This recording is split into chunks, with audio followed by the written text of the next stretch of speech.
mas essa entrega foi muito cara, dolorosa, difícil, porque ela provocou a sexta-feira, ela provocou a cruz, ela provocou a dor, ela provocou que o Cordeiro de Deus se entregasse no nosso lugar.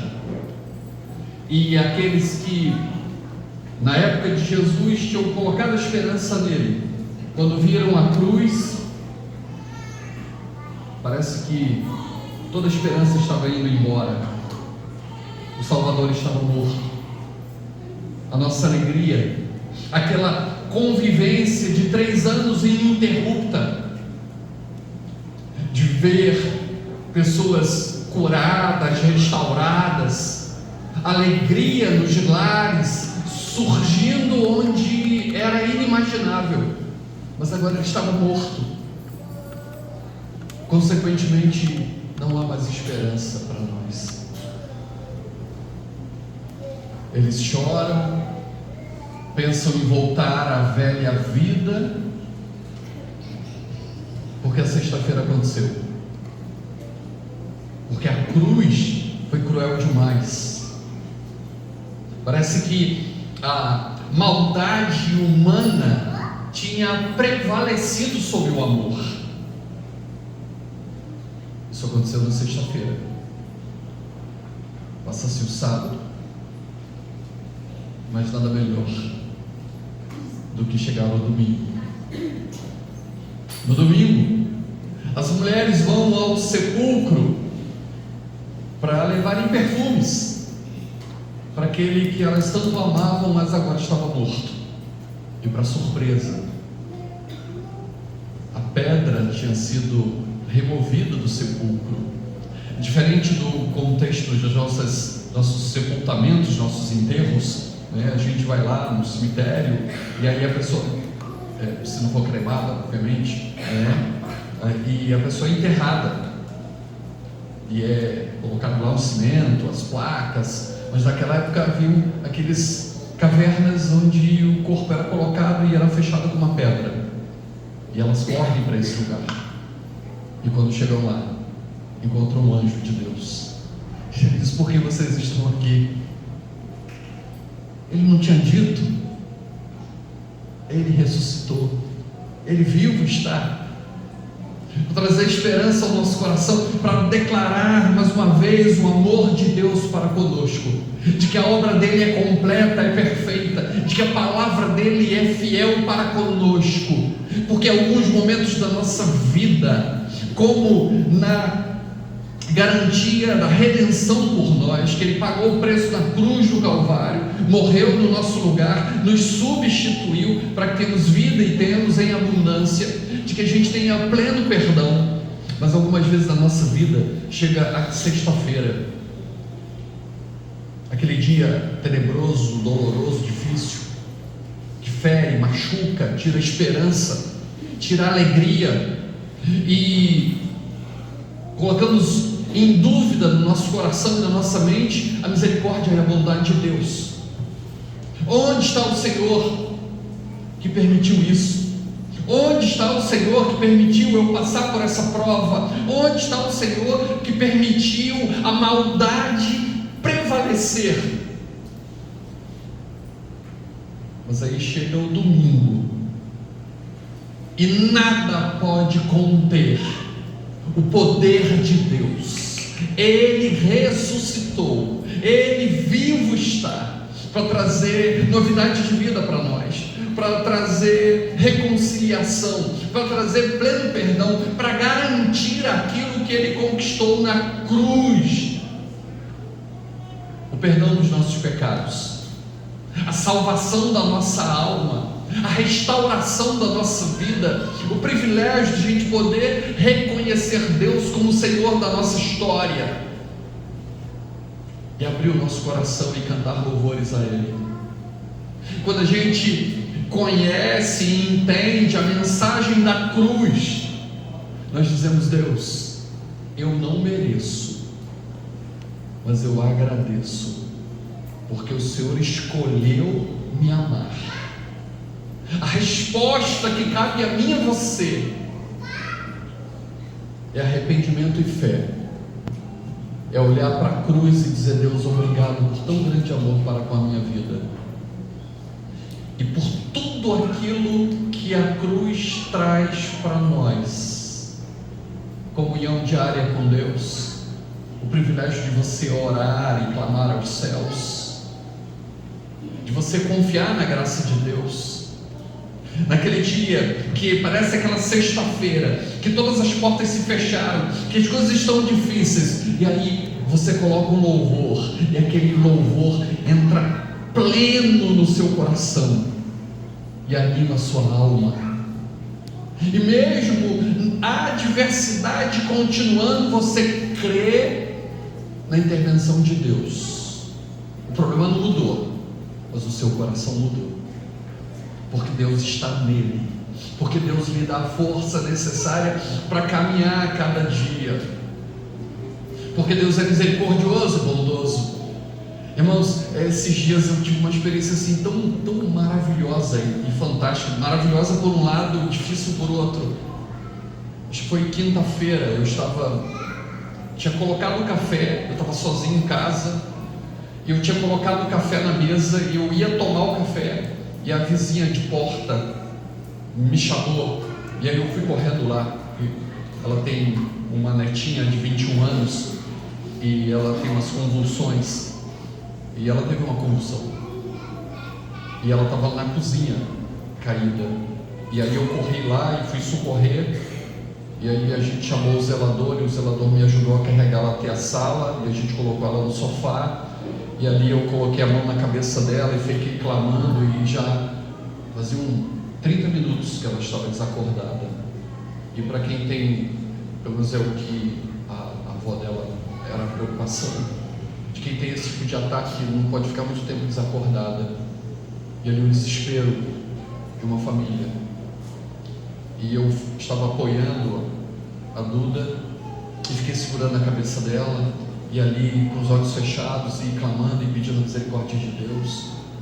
A mãe dela tinha ido trabalhar, e aí a mãe avisou, e ela voltou do trabalho. Ela trabalha no Nacional Hotel, e ela voltou correndo, e nesse intervalo, enquanto a SAMU não chegava, a mãe da Duda chegou, e ela também colocou a mão sobre a filha e clamou, e gritou, e pediu aos céus: Deus, tem misericórdia, Deus, perdoa os meus pecados, salva a minha filha, Deus, que a tua bondade, que a tua graça restaure a vida da minha filha. E ela clamava e gritava.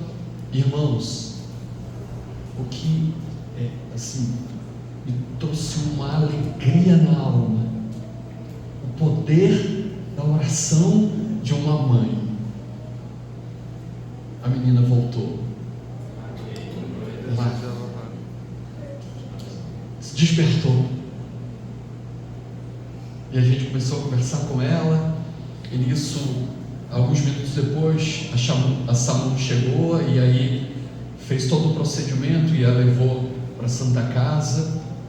E normalmente ela, quando acontece isso, ela já tinha tido vários desmaios, é uma sucessão de desmaios, e esse foi mais prolongado, foi mais longo. Mas por que eu estou contando essa história? Para dizer o privilégio de a gente conhecer Jesus. Uma mãe que ora, Deus ouve sua oração. Que coisa abençoada. Eu presenciei isso. Eu fiquei muito feliz em ver aquela cena. Uma mãe que clamou aos céus, e Deus, na sua bondade, Deus, trouxe a vida, porque Deus faz assim conosco. Cada um de nós tem o privilégio de orar aos céus, porque a cruz aconteceu. Nós temos um relacionamento com Ele. Ele tem o melhor para nós. Às vezes a gente não entende porque acontece às sextas-feiras da nossa vida. Mas lembre, vem o sábado e vem o domingo na nossa vida. E Ele traz esperança para nós. Porque procura entre os mortos aquele que vive. Ele não está aqui, ele ressuscitou, ele vivo está. É um negócio tão impressionante, irmãos, tão maravilhoso, porque imagina você conviver 3 anos ininterruptamente com uma pessoa, enxergá-la como o salvador da sua vida. Ele falava como ninguém mais falava. Você presenciou ele encontrar um cego e colocar apenas a mão na vista e aquele homem enxergar. Ao longo da trajetória, ele curou inúmeras pessoas, ele alegrou o coração de inúmeras pessoas. Acontece até uma coisa interessante: o seu amigo tinha morrido e de 4 dias estava morto. E aí eu presenciei ele gritando: Lázaro, vem para fora. E eu nunca tinha visto isso. E aquele homem ressuscitou. Mas a dificuldade toda é que aconteceu a sexta-feira. É esse homem que fez tudo isso de uma maneira cruel, dramática, dolorosa, foi crucificado. Alguma coisa não está certa nesse propósito divino. Não é desse jeito que eu escreveria essa história. Eu coloquei minhas esperanças e agora ele está morto. Algumas vezes a nossa vida é assim, irmãos. Estamos num relacionamento com Deus, cantamos louvores, confiamos na sua graça, colocamos a nossa vida para a adoração do seu nome, vivemos a cada dia querendo aprender mais de Deus, até que acontecem as adversidades da vida e a gente duvida da bondade e da misericórdia de Deus. Onde está o Senhor? Por que permitiu a sexta-feira? Eu não estou entendendo o porquê. Mas onde ele diz, como o salmista diz para o nosso coração: espere em Deus, pois ainda o louvarei. Espera. Se tem uma coisa que o crente precisa aprender, é a palavra espera. Num tempo de tanta pressa, num tempo de tanta correria, num tempo de tanta coisa automática, mas algumas coisas continuam sendo antigas e continuarão sendo. Espera.